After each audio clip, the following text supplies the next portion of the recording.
Et en fait, c'est une enquête que j'essaie de raconter par plusieurs histoires. On commence par l'histoire qui est assez connue d'Andrés Escobar, donc le footballeur colombien qui est connu pour avoir été assassiné, pour avoir mis un but contre son camp. Donc je raconte cette histoire-là en premier parce que c'est celle qui résume le plus toute cette époque, et pourtant c'est celle qui arrive un peu à la fin de cette époque, parce qu'elle arrive en 94. On commence des années 70, le gros c'est dans les années 80, début des années 90, et ensuite, on parle un petit peu jusqu'au début des années 2000 et un petit peu aujourd'hui. Déjà, comment est-ce que le trafic de drogue est arrivé dans la Colombie? Comment la mafia colombienne a réussi à faire son chemin, à prendre autant d'importance en Amérique latine et dans le monde, hein, tout simplement.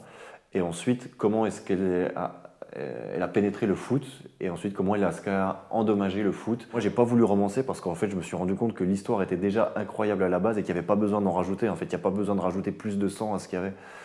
Plus de sensationnalisme en fait. J'avais en tête dès le début de transformer les lignes du terrain de foot petit à petit en lignes de cocaïne. Donc je trouvais que ça faisait le lien parfait entre voilà, le terrain de foot et la cocaïne, et en plus c'est un peu ce qu'ils ont fait. Ils ont un peu délimité le terrain de foot grâce à cette drogue.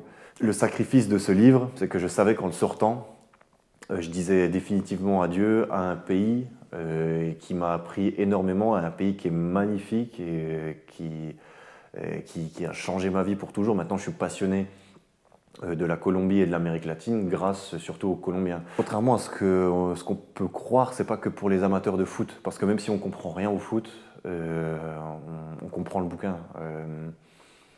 Je l'ai écrit pour les amateurs de voyage, parce que ça parle de Colombie, et ça désamorce tout ce qu'on peut croire sur la Colombie. Il souffre d'une réputation terrible, alors qu'il y a beaucoup d'autres choses magnifiques à raconter sur ce pays.